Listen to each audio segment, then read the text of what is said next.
Hello, good morning mga ka-J3 Piso Wi-Fi. Ngayon ay magbe-burn test tayo ng ating bendo. So, test na natin kung working na ba talaga yung ating bendong ginawa. And then, test natin sa mga coins na piso, 5, 10 at 20 na coins. So, check natin kung okay na siya. Tapos, pwede na natin ipa-ship to client. Angeles, Pampanga, Malabañas po. So, try natin. Siyempre, kailangan natin kumunik sa ating Piso Wi-Fi bendo. So, ang pangalan ng bendo niya sa ngayon ay pipilin lang muna kasi hindi pa natin na-confirm.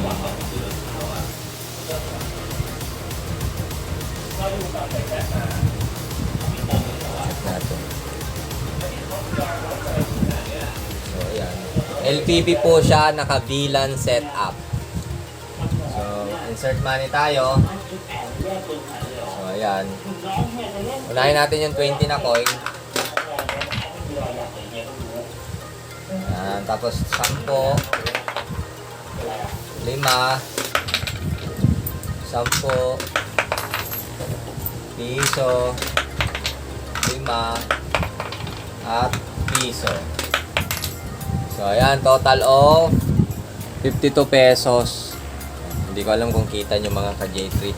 So, ayan, total of 52 pesos. Then, try natin kung may internet na.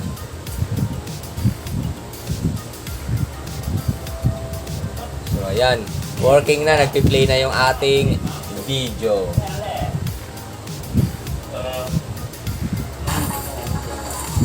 So, ayan.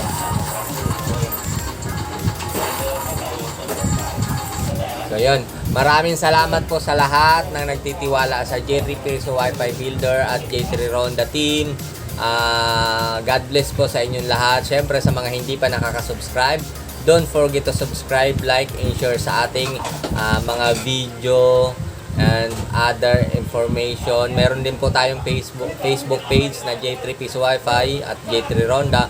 At paki-follow na rin po ako, Jenner Almuete Lique. Para sa inyong mga katanungan, direct PM lang po kayo sa akin after nyo mag-follow. So, eto yung papakita ko lang yung loob ng bendo niya na naka-VLAN setup. So, ayan, eto yung bendo. So, papakita ko lang itsura niya, ayan.